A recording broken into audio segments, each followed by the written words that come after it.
Hello everyone, I welcome you on my channel. We are going to solve material science questions of mechanical in GATE 2018 which were asked in session 2.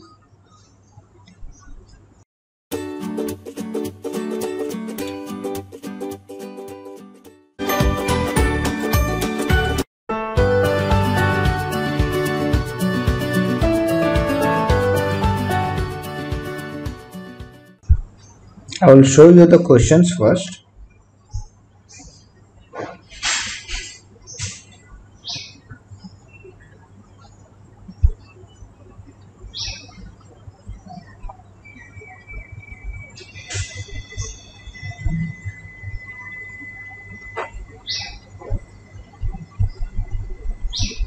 Now the first question is, denoting L as liquid and M as solid in a phase diagram with the subscripts representing different phases, a eutectoid reaction is denoted by. From we know eutectoid reaction, if we take the case of iron carbon diagram, we have gamma giving you alpha plus Fe3C, right? This is your solid 1, this is your solid 2, this is your solid 3. So similarly, you have to see here. Then if you see, then option A is your correct answer, where M1 is giving M2 plus M3. That means where M is the solid, right?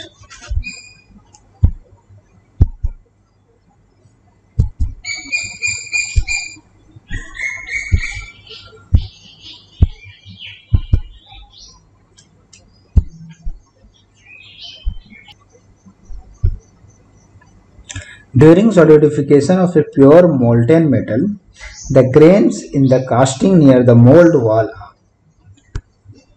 If this is the casting where we pour liquid metal,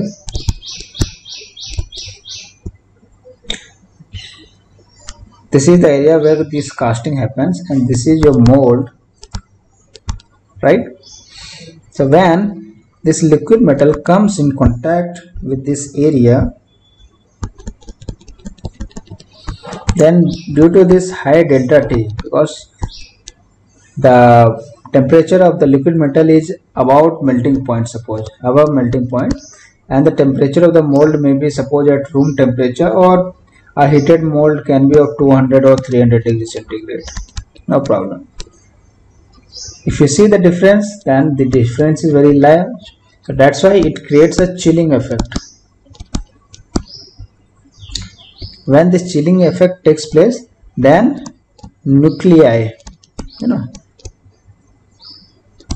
formation takes place in a large amount, and since this nuclei forms a large amount and sufficient time is not over there, so whatever the nuclei which is formed, they are not able to grow much, so that's why they produce a very fine grain. But also since the proper timing is also not there, so the proper orientation is also not followed, right? So that's why the grains are fine and randomly oriented, right?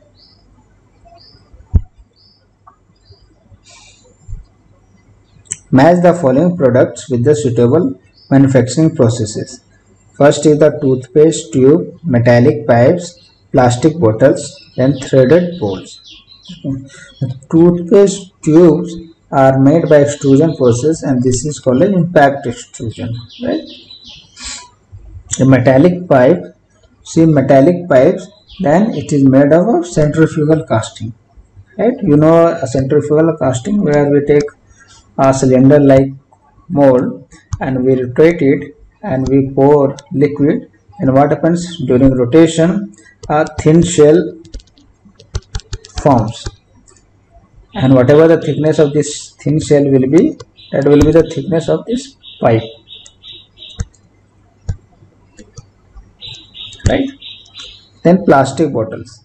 Plastic bottles are basically formed by blow molding.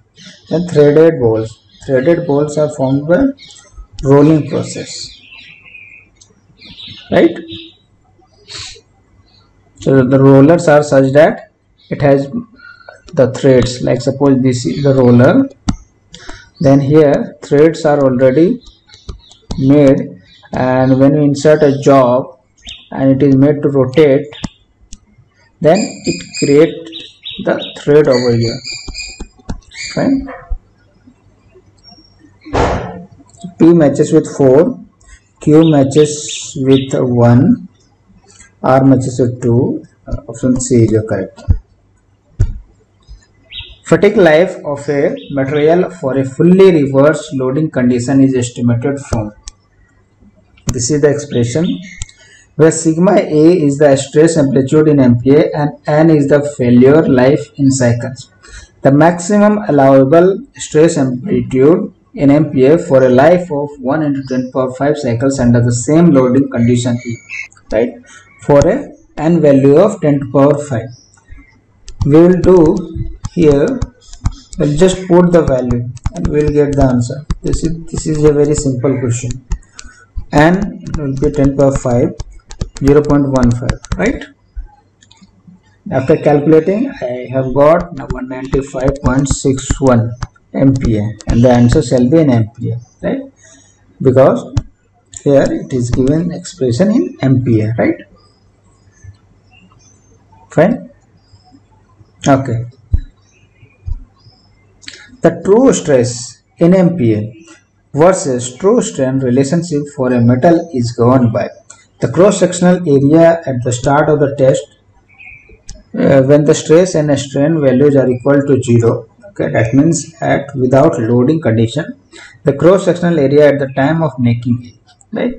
You know, guys, suppose this is a tensile specimen, we do the testing, then if you plot the diagram, then it goes like this, right, for a true stress strain curve. And this plastic region, whatever it is, this follows the expression sigma equal to k epsilon to the power n, which is given over here. It is sigma equal to 1020 epsilon to the 0.4, right? And we know that at necking, this strain value matches with the coefficient, that is n, right? So this implies your strain is, true strain is 0.4, right?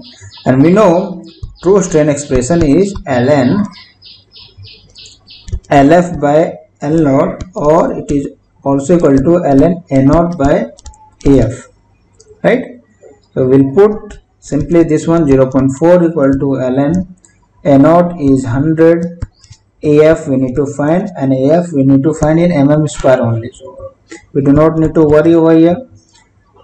So 100 by AF is equal to e to power 0.4, and after this final calculation, I have got AF equal to, let me see, 67.03 mm square, right?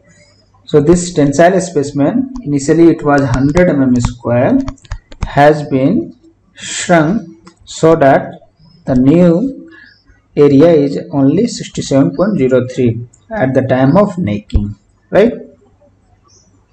Okay. A steel wire is drawn from an initial DI, that is dia of 10 mm to a final dia DF of 7.5 mm. Okay, fine. The half cone angle, that is alpha of the die, is 5 degree. Okay. And the coefficient of friction mu between the die and the wire is 0.1. The average of the initial and final yield stress, sigma y average, is 350 MPa. The equation for drawing stress sigma f in MPa yield. Here the expression is very clearly given here. So the drawing stress required to carry out this operation is, and we have to answer in 2 decimal places, right? So guys, we need to use this expression, and simply here every values are given. The mu is given, mu is 0.1, you can see here. Then cot alpha, so alpha is given, that is your alpha is your half cone angle, right? It is 5 degree. Fine. Then you simply put all the values. Sigma y average also given, it is 350. So 350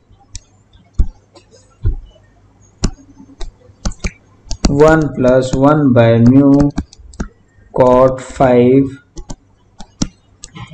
1 minus df. df is 7.5, di is 10 power 2 to 0.1 into cot 5 degree. So this is just a calculation thing. So I have got the answer 316.24 ampere, right? Okay. For sand casting a steel rectangular plate with dimensions 80 mm into 120 mm into 20 mm, a cylindrical riser has to be designed.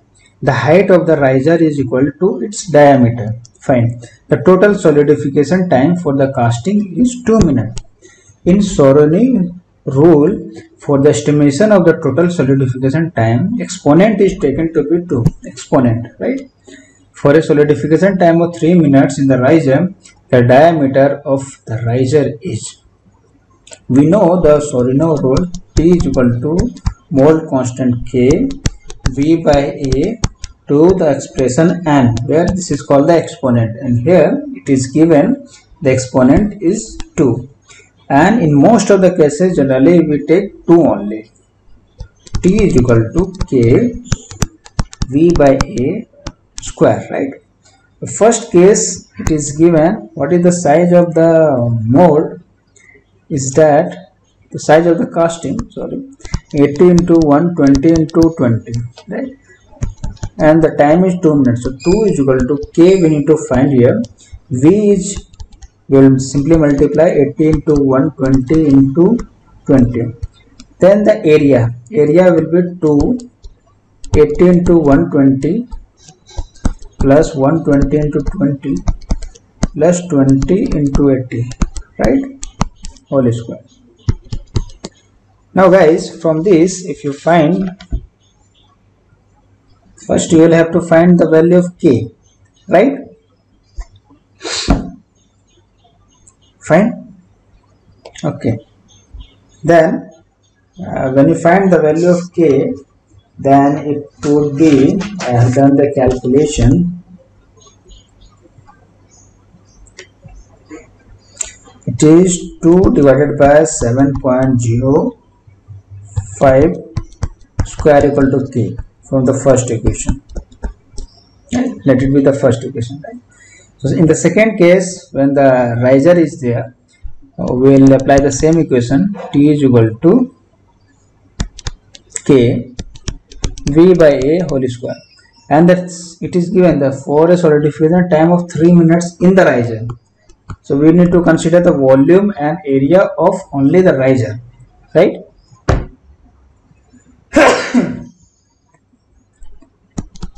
So 3 is equal to K. K we know 2 by 7.05 square. And volume, if it is a cylinder of d height and d diameter at the base, then we will write like volume is how much, pi r square h, right? In terms of d it will be pi d square into d by 4, right? And if we calculate the surface area, then it will be 2 into pi d square by 4, fine, plus 2 pi r h, right? Means pi t into d, right everyone? No problem. Then it shall be, pi will be cancelled, d cube will be 4 2 3d square by 2, right? So ultimately it shall be 2 by 7.05 d by 6 whole square. So if you do the calculation, then d will be 51.87, right? This will be in your mm. Okay, fine. A welding operation is being performed with voltage 30 volt and current 100 ampere. The cross-sectional area of the weld bead, right? Suppose this is the cross-sectional area, this area, let it be, and it is 20 mm square. Fine. The workpiece and filler are of titanium, for which the specific energy of melting, means energy of melting is 14 joule per mm cube, means to melt 1 mm cube of this titanium we need 14 joule, right? Assuming a thermal efficiency of the welding process 70%, thermal, because there shall be some loss in the energy. The welding speed is what? So what is the welding speed? So that sufficient melting is taking place and the solidification is also taking place, right? So guys, what is the heat input here? Heat input, like we know, so it shall be, we know P is equal to Vi, right? And among this heat input, only 70% of heat is utilized. So efficiency will come here. So P is equal to epsilon, that is efficiency. So it is 70 by 100 into 30 into 100. So this is flowing as joule per second, means for 1 second this amount of joule is flowing, right? Now this same amount of energy shall be used for melting, right? And what is the energy it is taking? It is taking 14 joule to melt 1 mm cube, right? So when it is traveling, the welding is traveling. So we have got the area and it is traveling with some velocity v, that will length per second, right? So for each second, what is the volume which is being covered in the melting? For 1 second it is area into velocity, right? So it will give you volume per second. Fine. So that thing we have to calculate.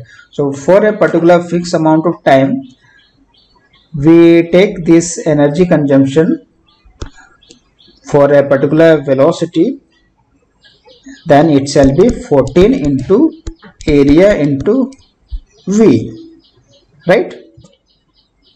So this same will go,